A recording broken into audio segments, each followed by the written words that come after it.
Good afternoon. Thank you for coming. My name is Belinda Karahalios from the New Blue Party of Ontario and MPP candidate for re-election for the riding of Cambridge.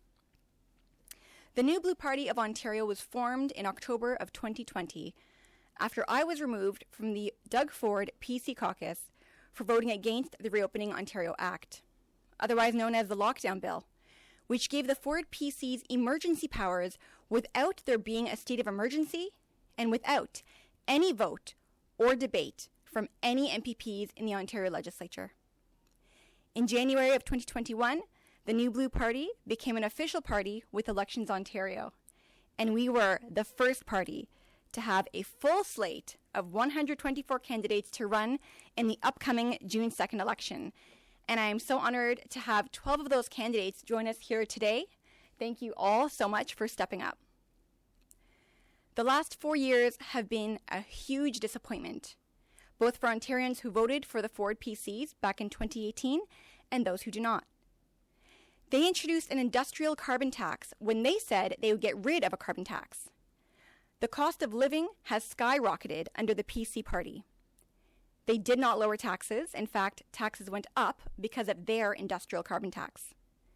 They withheld early treatment for COVID-19 and failed to protect those who are at risk from becoming severely ill. They spent more than the previous Liberal government before COVID-19 spending. And we have seen the largest deficit spending ever. They failed to reduce electricity rates. Rates have gone up. They failed our manufacturing sector with hundreds of thousands of jobs lost over the last 4 years. They betrayed parents by introducing the exact same sex ed curriculum that the Liberal government had introduced. Then they went further by voting in favor of Bill 67, which would have allowed for children to be fined for subconscious racism. The Ford PCs said they were going to scrap the per-vote taxpayer subsidy, but instead they increased how much each party received. The PCs used COVID-19 as an excuse to ram through emergency powers through Bill 100, which took the powers they gave themselves during the Ambassador Bridge and Trucker Convoy in February of 2022, and they made it into permanent law. The PCs are responsible for the job losses and loss of education that many Ontarians experienced because of the PC's own vaccine mandates, which they both implemented and encouraged. In Cambridge, the PCs wanted to allow for a mega warehouse to be built in the village of Blair without following their own rules on conducting community consultation. But I worked together with the community, and the MZO was rejected. I've also kept my promise to fight against a drug injection site in the city of Cambridge. And while every other provincial party and elected politician wants to push this through in Cambridge, I have fought to ensure that the voices of our community are heard. Because what we have seen time and time again is that the PC party, the Liberals, and the NDP, they're all the same. They agree on virtually every issue, and they are part of the problem. And that's why our platform, the New Blueprint, is the solution. I now introduce the leader of the New Blue Party of Ontario to formally introduce the New Blueprint, and he will be available for questions afterwards. Our candidates present here today will be happy to address any questions you may have, but will do so at a later time. So now, Jim Karahalios. Thank you.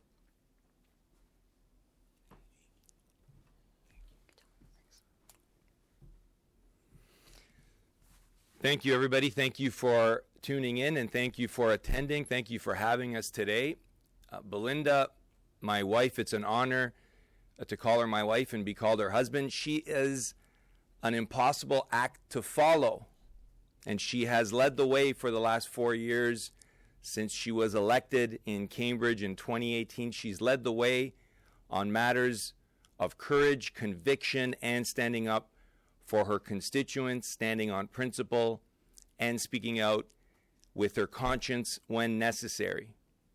She is the New Blue Party of Ontario's first MPP, our first candidate, who said she would run again on the June 2nd election. And by her leading the way, we delivered and kept our commitment to run a candidate in each of Ontario's 124 ridings. We are the first party in Ontario to name 124 candidates, and we are the first party in Ontario to register 124 candidates, despite what some in the media may have claimed otherwise in their articles. We are really proud of the candidates we have running for the New Blue Party of Ontario, and today we have 11 candidates that have taken the time out of their day to join us, taken the time out of their campaigns to join us here. And I want to thank them for joining us. I'll introduce them briefly. Andrea Banier from Dufferin-Caledon is with us. Ivana Charneka, who is running in Newmarket, Aurora. Victor Ihikwe, who's running against Doug Ford in Etobicoke North. Angela Asher is running in Spadina, Fort York. Yehuda Goldberg is running in Toronto, St. Paul's. Danielle Height is running in Parkdale High Park. Jennifer Gowland is running in Markham Stouffville. Tristan Lackner is running in Whitby. Mark Morrissey is running in the riding of Mississauga East Cooksville. Thomas Hips is running in York South Weston. And Jennifer Gleason is running in Markham Thornhill. I want to thank these 11 candidates for joining us today, and thank all of the candidates across Ontario who've put their name forward for the New Blue Party on the ballot. They are backed by the volunteers and the members and the supporters of our party in every single riding, and we have been able to accomplish this in a short period of time in our first election as a political party. 124 candidates, one in every single riding. So thank you all for coming today and backing me up here as we unveil the platform, the new blueprint, and thank you for all your hard work in the last year and a half. So thank you for joining us. Thank you.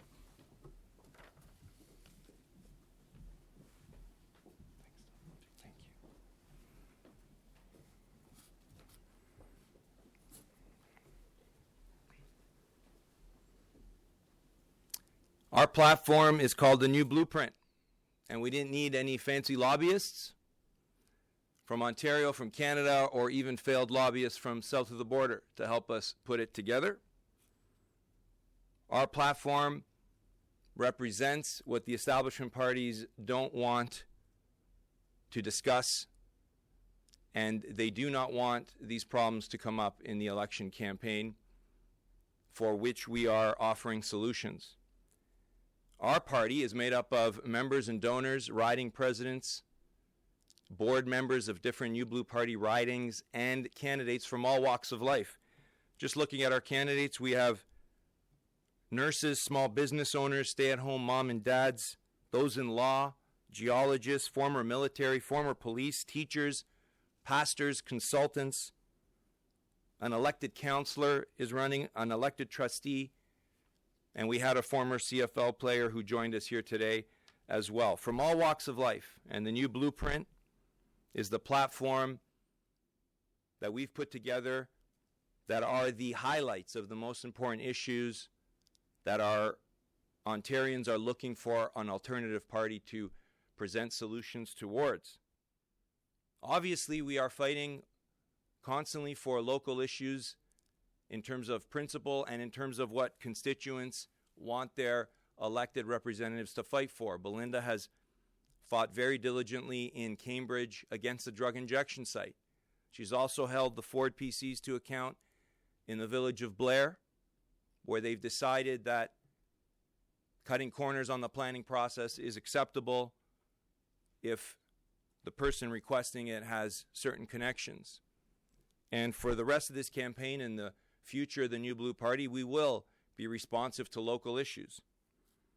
Our party platform are the solutions necessary for Ontario across the board, from every corner of this province, to provide a future of hope, opportunity, and prosperity. The New Blueprint obviously starts with commitments to change the course with regards to how the Ford PC government has handled lockdowns and mandates and their response to COVID-19. Belinda was the first MPP to vote against Doug Ford's lockdown bill, Bill 195, the only current or former PC MPP to do so, and the only politician in Canada to vote against her own government's, a piece of legislation from her own government related to lockdowns or COVID mandates. And so obviously the new blueprint starts there. We are committing to a complete repeal of Doug Ford's emergency measures. And that is whether it was disguised as a response to COVID or not. Since early last summer, we've advocated for a ban on the use of COVID-19 vaccine passports and looking at legislation and fines to do that, whether it's in the public or the private sector. Now, some say that they should just be left as an option for facility operators. That's the position that the Ford PCs are now taking as they've backtracked from their initial advocacy in favor of vaccine passports. But they created the problem, and it persists, even with a change of rhetoric from them. And the Liberals and the NDP continue to push it. We need legislation and fines to ban their use.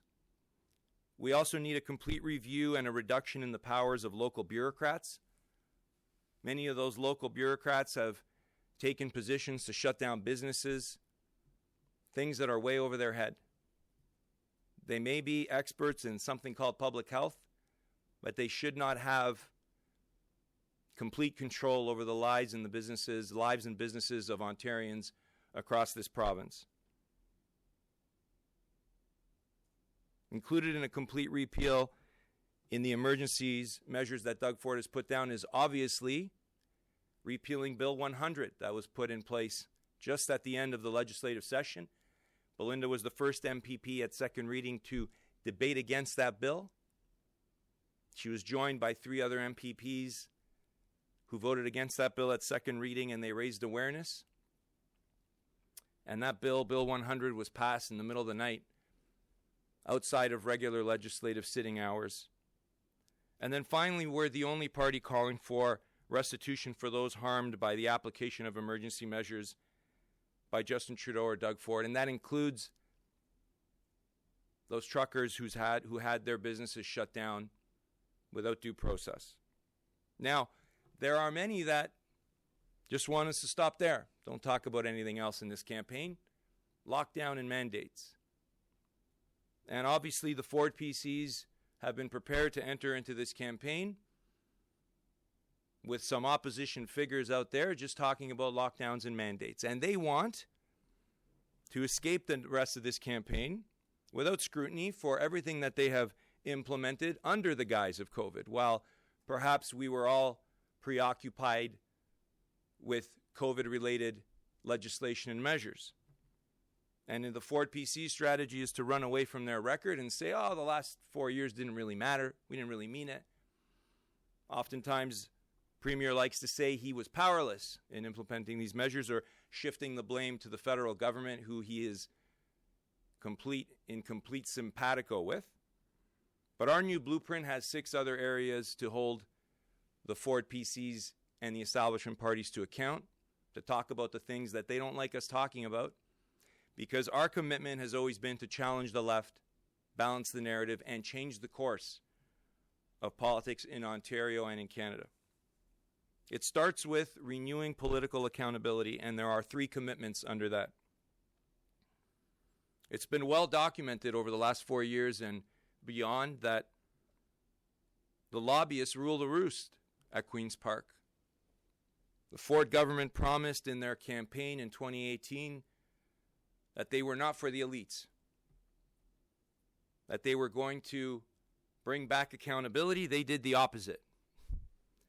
Under the PC government, it's been well reported that lobbyists join caucus calls and tell the elected members how to vote.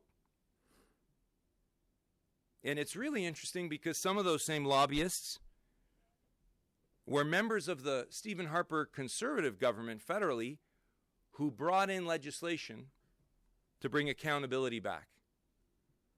The Ontario provincial rules are a lot weaker on lobbyists than the federal government rules. We need to bring some of those ideas from the Federal Accountability Act that Stephen Harper brought in place, apply them to provincial politics in Ontario and go beyond there. And we need to ban lobbyists from partaking in internal party politics. They've got to pick one or the other.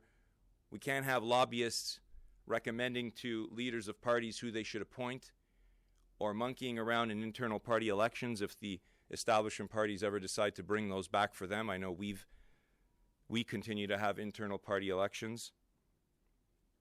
The second commitment is to crack down on voter fraud in internal party elections.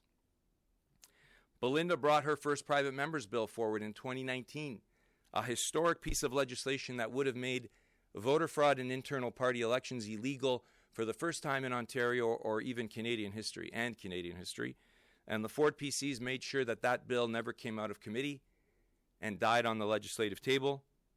We've got to bring that bill back and make it law. And finally, in renewing political accountability, the Ford PCs promised they were going to scrap the taxpayer subsidy of political parties. They brought it back and they increased it by 40%. Every year, the Ford PC party gets $5.9 million taxpayer money to run their political operations. Over the last 10 years, the establishment parties at Queen's Park have taken over $100 million in taxpayer money to fund their political operations. Political parties should survive on the contributions from their supporters and donors.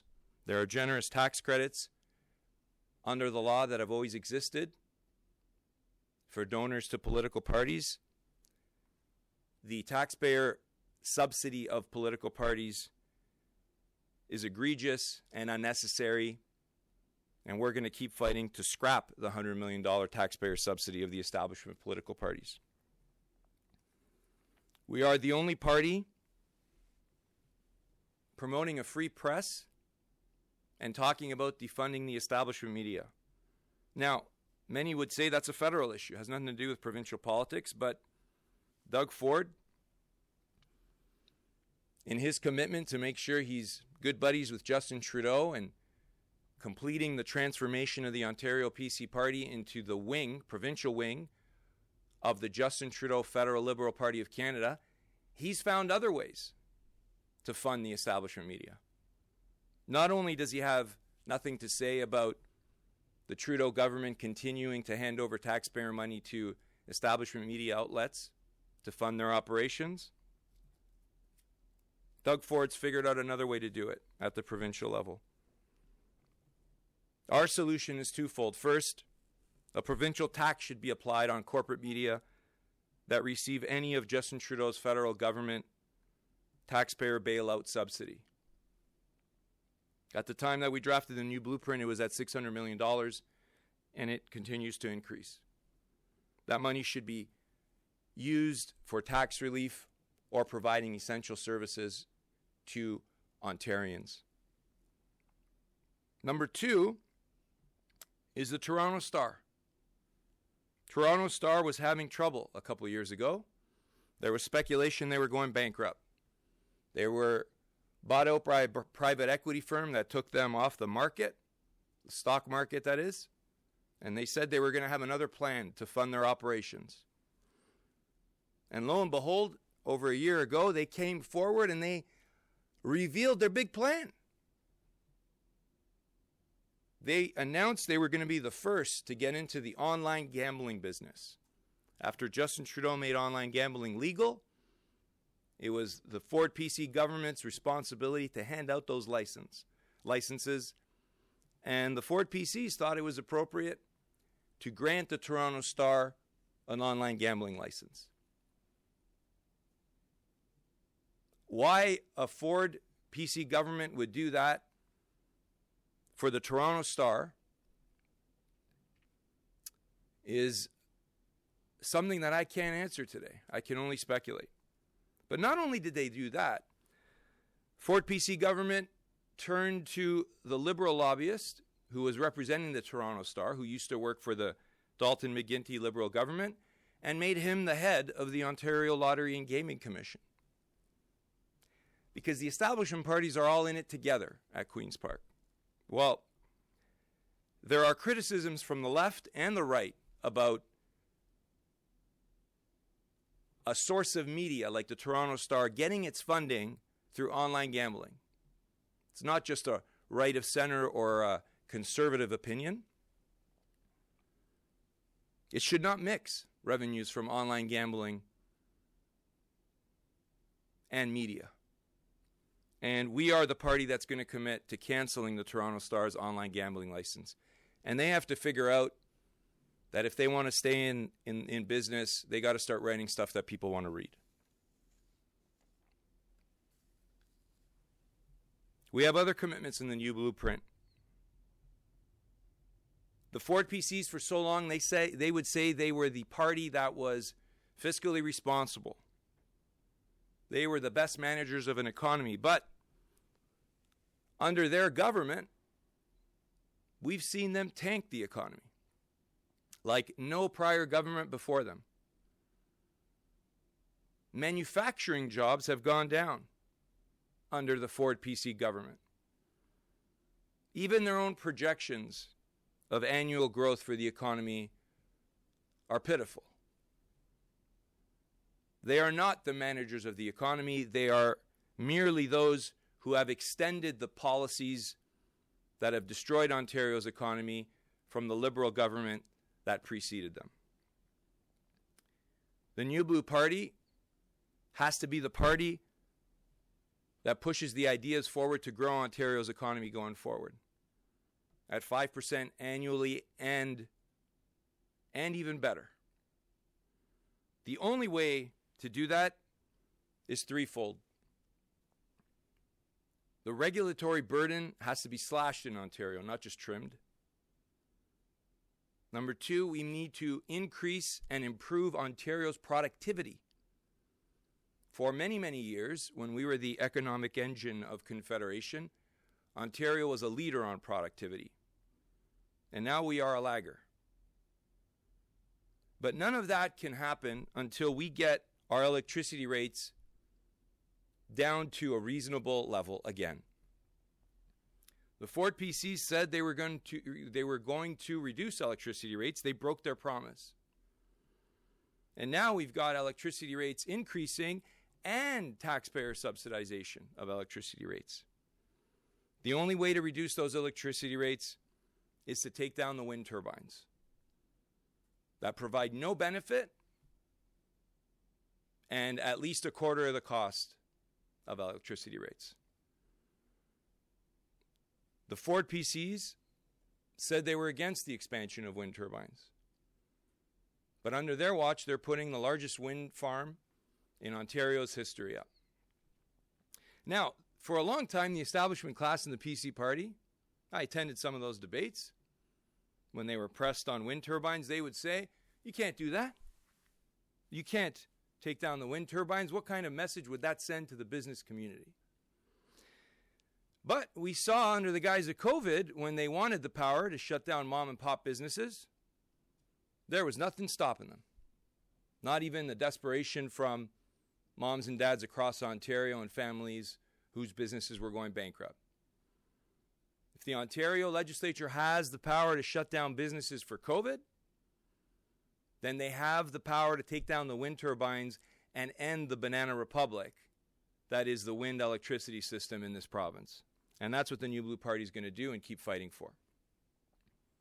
That is how we will improve Ontario's economy, by ending that banana republic ripoff, getting our electricity rates to come down to reasonable levels, and then we can slash the regulatory burden, improve productivity, and not only bring jobs back, but grow jobs in Ontario and our economy better than it ever was before. There is no establishment party talking about tax relief for Ontarians. It's another thing that the PC party used to talk about, to at least show one thing that separated them from the Liberals and NDP. But after 4 years in power, they haven't offered any tax relief. In fact, they've increased taxes. Doug Ford promised that he was going to axe the carbon tax. Campaign I started in 2017. I was flattered. Good for him. He went through and he canceled cap and trade. We had hope for about 5 minutes in a Ford PC government when he did that. But now in Ontario, we have 2 carbon taxes, not just one. Before the Supreme Court ruled on the challenge, Doug Ford went ahead and cut a deal with Justin Trudeau, got the approval from Justin, laid out the red carpet for Justin Trudeau's carbon tax, and Doug Ford put in an industrial carbon tax in Ontario. So now we've got 2 carbon taxes in Ontario. We've got Doug Ford's industrial carbon tax, and we've got Justin Trudeau's consumer carbon tax from the federal level. And that's what the Ford PCs thought axing the carbon tax was, 2 carbon taxes instead of 1. That has increased costs and made life more unaffordable in Ontario, because we all know that producers, when a tax is applied, pass that cost down to consumers. We are going to continue to fight the axe the carbon tax, and that starts with scrapping Doug Ford's industrial carbon tax. I will say 2 more things on that carbon tax pledge. Ford PCs said they tried their best in court to fight the carbon tax and they lost. Not true. I had an op-ed that I wrote that appeared in the National Post. They threw that court case when they conceded 2 of the 3 legal arguments. Number 2, it is critical that provincial parties continue to fight the carbon tax at the provincial level. Because if we're ever going to get rid of the carbon tax, we can't have a patchwork system of carbon taxes at the provincial and federal level. Hopefully we'll have a government one day that replaces Justin Trudeau that gets rid of the federal carbon tax. But if we don't have a provincial party that does it in Ontario, we'll always have Doug Ford's industrial carbon tax. For a long time, the establishment parties in Ontario talked about tax relief, but only when it came to corporations. 0.25% here, 0.5% there, depending on the lobbyists that some of these businesses hired. Tax relief has to be focused on the individual. And that's why in the new blueprint, we're committing to a 3 percentage point cut in the HST from 13% to 10%. But we're not just stopping there on democratic reform, on holding the establishment media to account, and on the economy. Our new blueprint includes promises on education and healthcare. On healthcare, we were the politicians and the party to talk about the fact that early treatment for COVID-19 only became available months after lockdowns and mandates were introduced. Thanks to Belinda, who did her homework, we discovered that monoclonal antibody treatment was available in Hamilton. The fact that the Ontario government has not ensured that this is not widely available and promoted for those who get COVID-19 is nefarious. That's why we are committing to expanding early treatment of COVID-19. We also have to clear the backlog of procedures that have taken place in our healthcare system as a result of the lockdowns and mandates for the last year and a half. I'm in the healthcare system every 3 months for constant checkups to make sure that my recovery stays on course. And oftentimes I meet people there that share their stories of waiting far too long for critical procedures, and it's not right. We will be the party that pushes for clearing the backlog of procedures and offering choice in the healthcare system when the healthcare system is, quite frankly, not being responsive. And finally, as we've always committed to, we will fight for the nurses to be rehired who lost their jobs, resulting in staffing shortages in our healthcare system. Finally, on education. Belinda held the Ford PC government to account when they voted in favor of that terrible Bill 67. When everyone else caved or ran for cover Belinda had the courage to stand up one more time on her own and vote no. That bill looked to infuse critical race theory from the provincial level on every single school board in this province. 2 weeks later, Belinda got the Ford PC government to reverse course, even after they were on the record enthusiastically applauding the elements of the bill. The junior minister of education, or I guess I'm in an official setting here, so I'll use the official term, the parliamentary assistant for the Minister of Education, he said it was a great bill, Bill 67. How can a Ford PC government say that a bill that wants to fine students and others in the educational system for subconscious racism, say that's a great idea? It baffles the mind how far left and out of touch this PC party has become. But thanks to Belinda, Bill 67 did not become law, and the Ford PC government reversed course. But critical race theory is still being introduced at different school boards across Ontario. At the provincial level, we don't need an infusion of critical race theory. We need to ban critical race theory from our schools. And woke ideology and woke activism. That also includes gender identity theory.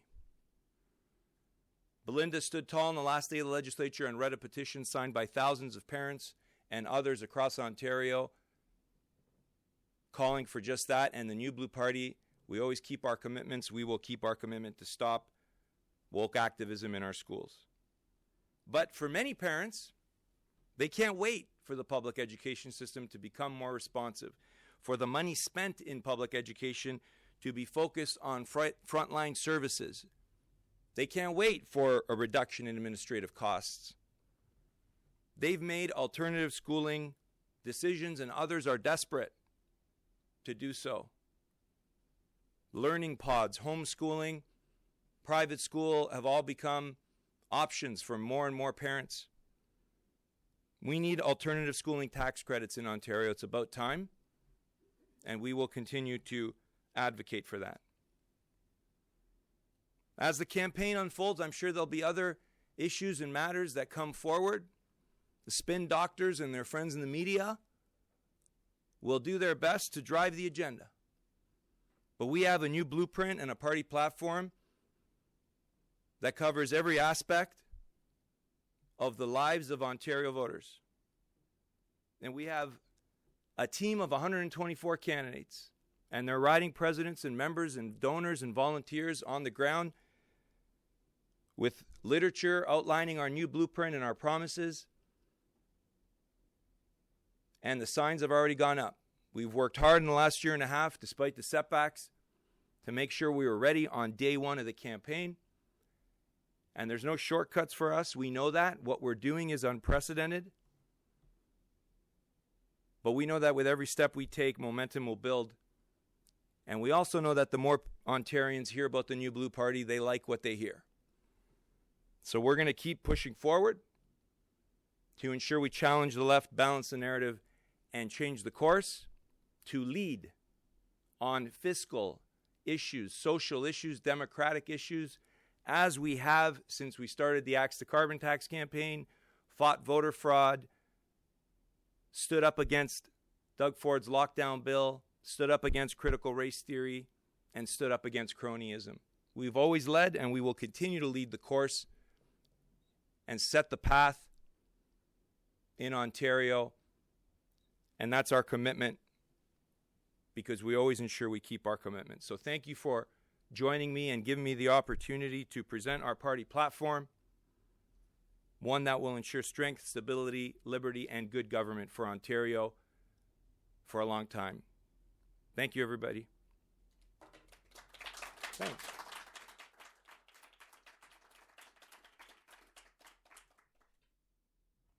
Are there any questions? Jim, you sort of made mention of the Ontario Party's hiring of Roger Stone. Can you tell me a little bit about what you think of that? Well, it's par for the course for Derek Sloan. Number one, he doesn't keep his commitments.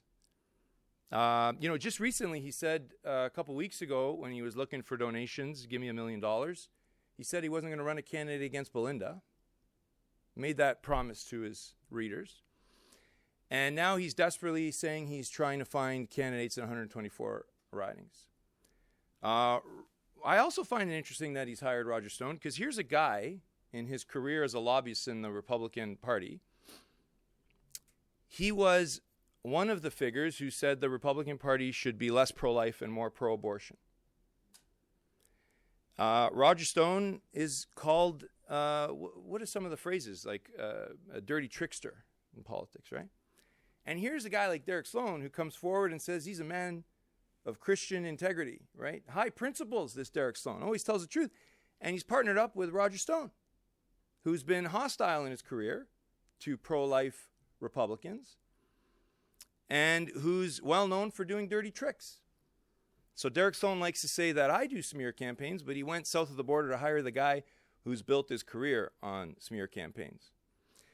Roger Stone got fired by Donald Trump because the script's run out for Roger Stone. And he's trying to revive his career here, and he sees a guy in Derek Sloan who doesn't have any principles, doesn't keep his commitments, and isn't a fighter. And Derek Sloan's got a nice list there he got from the Conservative Party of Canada, where he asks people for $1 million in donations, and I'm sure Roger Stone is eager to get a slice. Are you worried at all that like having someone like Stone is going to attract people who might be otherwise drawn to your party and its message? Is like having that kind of, Trump era celebrity going to be a draw for the Ontario Party, do you think? I don't see it as a draw. I mean, look, if Derek Sloan was in it for the cause and he wasn't creating confusion, I wouldn't be spending as much time answering media questions about this, right? We could be focusing on the new blueprint and the new blue party. But the people behind Derek Sloan did this for a reason, so that the media will bite and they will make it look like there are two alternative parties to the Ford PCs, when in fact they're not, because the people behind Derek Sloan are PC apologists that are threatened by the new blue party. I saw some of them in pictures. Did you notice this weekend there was the Manning Center had their conference? They've changed the name, Canada Strong and Free Network. You didn't notice that? So they got this annual thing in Ottawa that they do, a big soiree. All the establishment conservatives come in, they sip cocktails, they shake hands.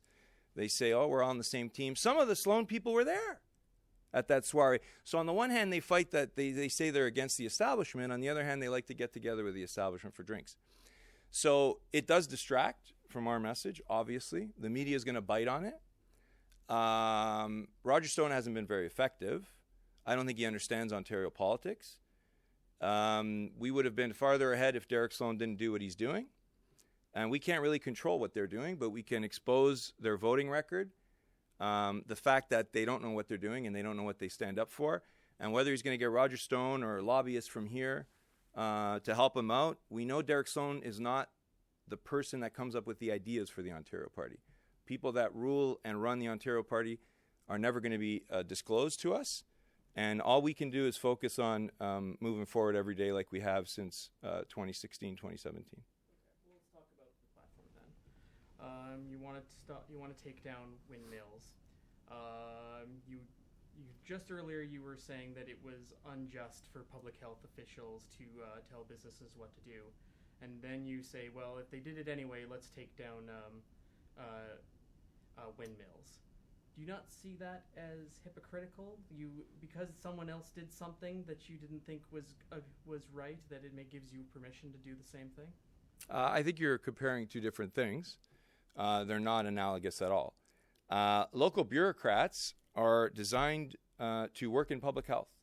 Public health should not have the power to trump and shut down businesses in an area of expertise they know nothing about. The wind turbine question, wind turbines in Ontario have turned our electricity grid into a banana republic. It's a total ripoff. There is no benefit to wind turbines in Ontario. They've driven the rate of electricity up.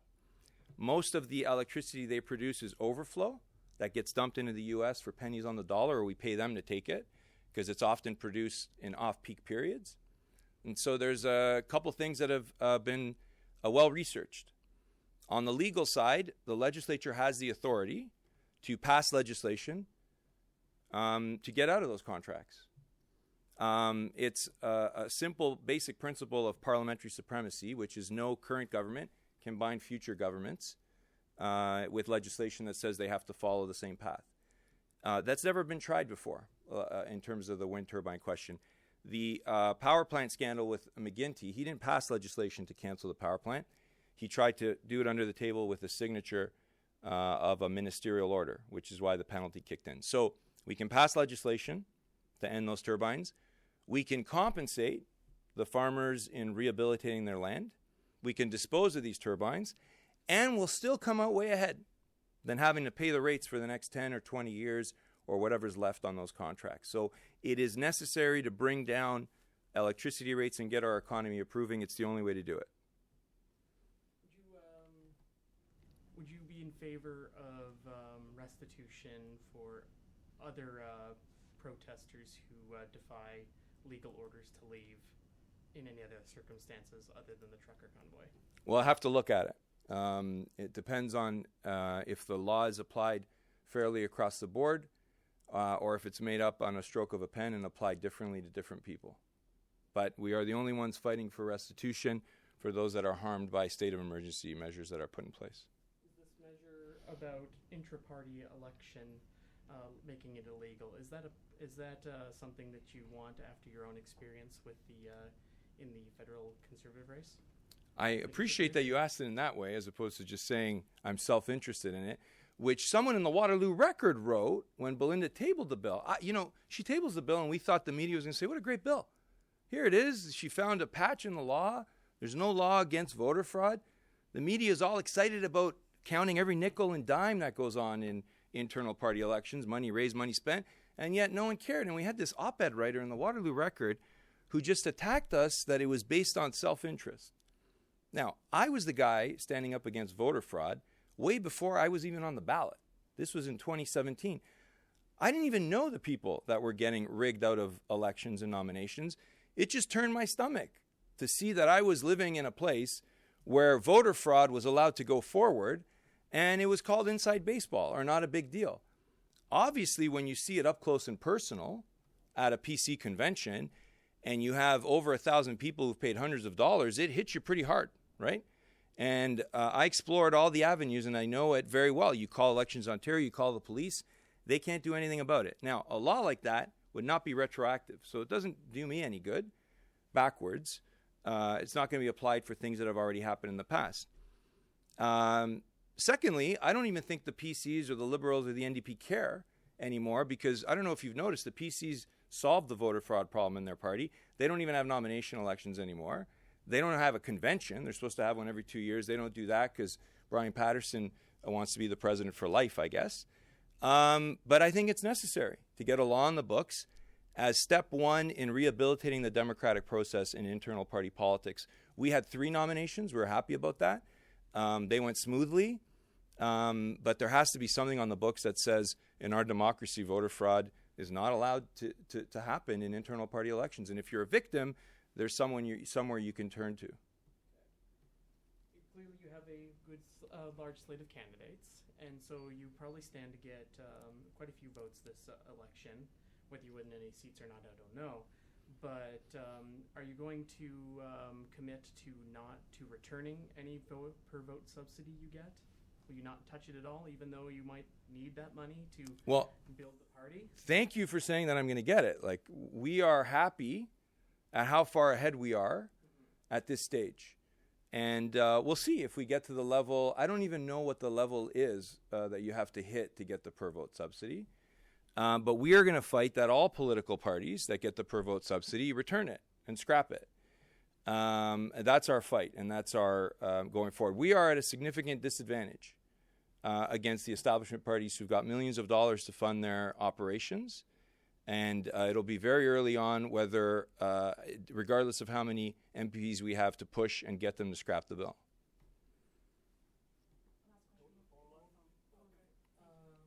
Can you give me a clear, a concise definition of what critical race theory is? Critical race theory is a political ideology that says that liberalism and classical liberalism, as we have known it, is infused with systemic racism. and it advocates for exploring all institutions in our society for systemic racism or racism that, as it says in that bill, is subconscious. Is that pretty good? Go to the phone line now. Okay, on the phone.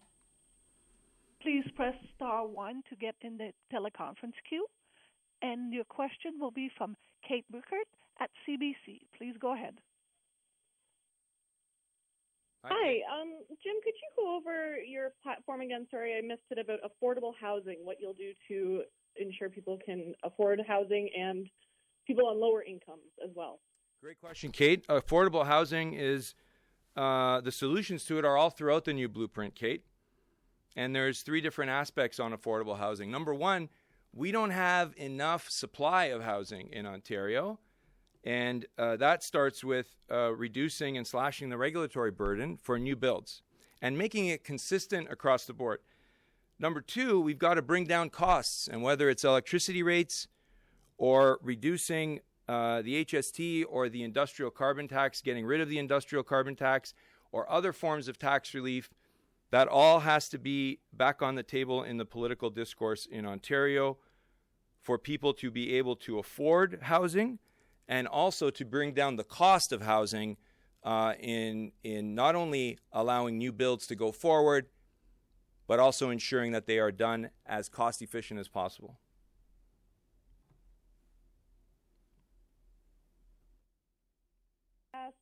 You're running in Kitchener-Conestoga. I'm wondering what your top issue is specifically for your riding and for Waterloo Region. For Waterloo Region, it's very similar what we've been hearing across Ontario in every riding. And we don't like to play, slice and dice the riding up into different geographies, wedging people against one another. But what we've been hearing is Kitchener-Conestoga residents want someone at Queen's Park that is going to represent them and not be the messenger of the establishment in Kitchener-Conestoga, which the current MPP has done a pretty good job of. Whether it's standing up against a drug injection site in Cambridge, standing up when zoning orders and their corners are cut in the planning process, or even in Kitchener-Conestoga, standing up for Trinity Bible Chapel. Kitchener-Conestoga residents have said, wouldn't it be great to have someone like Belinda be their MPP? I can't do as good of a job as Belinda did, and she's running in Cambridge, so they've got the next best thing, Jim Karahalios, on the ballot. Next question will be from David Lee at Oakville Beaver. Hi there. Thanks so much for taking my question. My question is, in the event a new blue government is elected, how would you deal with a scenario where COVID numbers are going up and the Chief Medical Officer of Health is recommending a return to, say, mask mandates, vaccine passports, school closures, and whatnot? Very clear in the new blueprint. So after all the lockdown measures and the mandates, you basically identified it for me. COVID hasn't gone away. Remember that myth of COVID zero, we were told? There's no such thing as COVID zero. And so we've got to focus on expanding early treatment. I had a young mom call me out from East York during this process. And I had the unfortunate situation of taking her call as she was in tears because her mom fell into a coma and she heard us on the radio talking about early treatment. She couldn't get access to it. And by the time she knew to ask for it, it was too late. Her mom was in a coma. I had another mom in Peterborough thank us for raising awareness of the fact that the authorities threatened to call child services, the police did, because she refused to put a mask on her child in a park outside. No one in Ontario believes that either one of those things is acceptable. It's not fringe to call this stuff out. We're not in the minority. And the proper way to deal with COVID is to expand and make readily available early treatment, regardless of comorbidities or age or anything like that. Follow up? Thank you. Nope, that's it. Thanks. No other questions from the teleconference. Well, thank you, everybody, for joining, and thank you for giving us the opportunity. I think we've done something unprecedented, getting 124 candidates registered at the start of the campaign in our first election campaign. I know Steve Paikin at TVO, when he interviewed us a couple years ago, asked us, where are you going to find the people? Well, we found the people. We didn't have any lobbyists to do so, and we're looking forward to the rest of the campaign up until June 2nd and beyond, because we're going to do this for the long term. So thank you for having us. Thank you for joining us.